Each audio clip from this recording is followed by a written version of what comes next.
ডেলিভারির যেহেতু বেশি সময় বাকি নেই, তাই জন্য চেষ্টা করি প্রত্যেকদিন একটু একটু করে কাজ গুছিয়ে রাখার।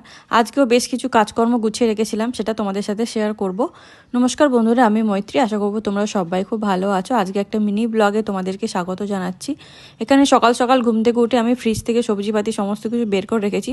বের করার পর দেখছি সবজিগুলো সমস্ত বরফে পুরো ফ্রিজ হয়ে গেছে, একদম পুরো বরফ হয়ে গেছে, সবজিগুলোকে কাটা যাবে না। তো অনেকক্ষণ ভালো করে রেখে দিয়েছিলাম বাইরে বের করে। তারপর একটুখানি এখানে চিকেন আর একটু চিংড়ি মাছ ছিল, সেটাকে ম্যারিনেশন করে নিলাম। আর আজকে ফ্রাইড রাইস আর চিলি চিকেন বানাচ্ছি।